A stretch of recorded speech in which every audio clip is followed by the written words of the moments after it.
এটি হচ্ছে আমাদের একটি ঘোরাঘুরির ব্লগ।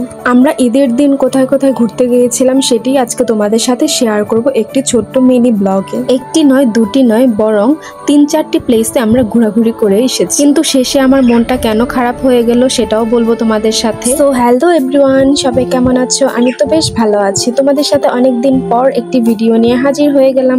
তোমরা সবাই আমাকে বলো, দিদি একটু বড় ভিডিও দাও, একটু বড় ভিডিও দাও। তো তোমাদের সবার রিকোয়েস্টে একটি বড় ভিডিও নিয়ে চলে আসলাম। আমরা বাসার থেকে বের হয়েছি, কিন্তু দুজনেই জানি না কোথায় যাব। মানে আমরা বের হলেই এরকম একটা কাহিনীটা হয়েই থাকে যে কোথায় যাব। দেন কোথাও ঘুরতে ঘুরতে খুঁজে না পেলে, আর বাইক থাকলে যেটা হয় যেখানে খুশি সেখানে যাওয়া যায়।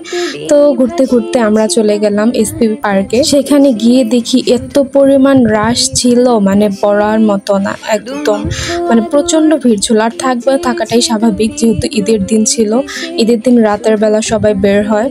তো তারপর আমরা পুরোটা আর কি ঘুরে দেখতেছিলাম। বাহিরেই বাইক দিয়ে রাস্তা দিয়ে ঘুরতে ঘুরতে গিয়েছি। দেন প্রচন্ড রাশ থাকার কারণে আমি ওইখানে বসি নাই, কারণ আমার ভালো লাগতেছিল না এত লোকজন। দেন চলে গিয়েছিলাম আমরা হচ্ছে ঘাড়িন্দা বাইপাসের ওইখানে চিকলি রিসর্টে।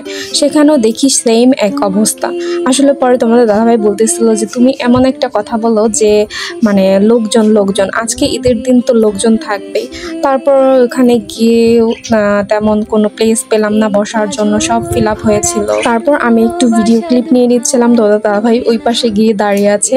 সে বলতেছিল এই পাশে আসো, এখানে তোমাকে একটা ভিডিও করে দেই। অনেক সুন্দর লাগতেছিল লাইটগুলো। বর্তমানে আমাদের টাঙ্গাইলে এটাই একটা বেস্ট প্লেস ধরা চলে, চিকলি রিসর্টটা। প্রায় সবাই বেশিরভাগ মানুষই যায় এখানে ফটো সেশন করার জন্য। ওদের পরিবেশটা বিকেলের দিকে বেশি ভালো লাগে। বিকেল অ্যান্ড সন্ধ্যা হলে লাইটিং এর জন্য একদম ভালো লাগে, অনেক সুন্দর লাগছিল।